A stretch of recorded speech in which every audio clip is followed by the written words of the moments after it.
দেখতে পাচ্ছেন আন্দোলনকারী শিক্ষকদের কিন্তু পুলিশ সরিয়ে দেওয়ার চেষ্টা করছে শাহবাগ মোড় থেকে। আপনাদেরকে দেখানোর চেষ্টা করছি শাহবাগ থেকে।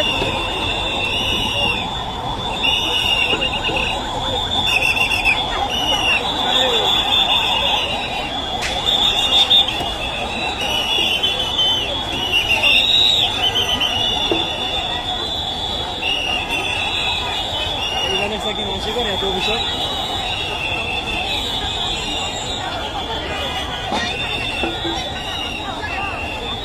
পুলিশ আমাদের আজকে গায়ে হাত দিয়েছে, লাঠিচার্জ করছে, আমাকে এখানে একটা বাড়ি দিয়েছে, এখানে আমাকে বাড়ি দিয়েছে। পুলিশ কেন গায়ে হাত দিবে? আমরা তো সেই জুলাইয়ের যে ঘটনা সেটা আবারও আজকে দেখতে পাচ্ছি। পুলিশ কেন আমাদের লাঠিচার্জ করবে? আমরা তো আমাদের ন্যায্য অধিকার আদায়ের জন্য আমরা রাজপথে নেমেছি। আমাদের অধিকার আমাদের ফিরিয়ে দেওয়া হোক। কেন এই সরকার আমাদের আজকে রাজপথে এনে দাঁড় করালো? এই সরকারই তো আমাদের সুপারিশপ্রাপ্ত করেছে। আমরা তো আমাদের ন্যায্য অধিকারের জন্য রাজপথে নেমেছি। আমার নিক্ষেপ করার আগে আমরা 6531 জন আমরা এখানে সকালবেলা থেকেই শান্তিপূর্ণভাবে অবস্থান করছিলাম আমাদের দাবি আদায়ের জন্য। আমাদের দাবি ইতিমধ্যে আপনাদের মিডিয়ার মাধ্যমে দেশের সবার কাছে পৌঁছে গেছে।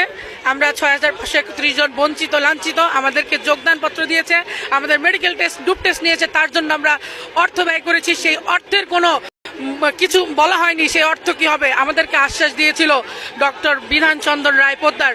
তিনি বলেছিলেন আমরা 6531 জন তার পরিবারের একটা অংশ, আমাদের কখনো নিয়োগ বাতিল হবে না। সেই আশায় আমরা শান্তিপূর্ণভাবে ঘরে বসেছিলাম, আমরা বের হইনি। আমাদের এই পেশাটা তো শিক্ষিকা, আমরা তো মহান পেশে এসেছি, আমরা তো সন্ত্রাসী না। আমরা তো শান্তিপূর্ণভাবে এখানে বসেছিলাম। আমরা যখন রাস্তায় এখানে বসেছি, কিছু বোনেরা হঠাৎ করে কথা নেই বার্তা নেই পুলিশ বলছে এই লাঠি মারো না কেন, লাঠি মারো, লাঠি চার্জ করো। পুলিশ বলছে এই আপনারা মহিলারা বসে থাকবেন, সংসার করবেন, আপনারা রাস্তায় কেন?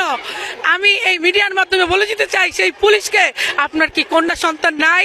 আপনি কি তাকে পড়াশোনা করাবেন না? আপনি কি তাকে দিয়ে কোনো জব করাবেন না? কেন এই প্রহসন? আমরা তো এই প্রহসন মানবো না।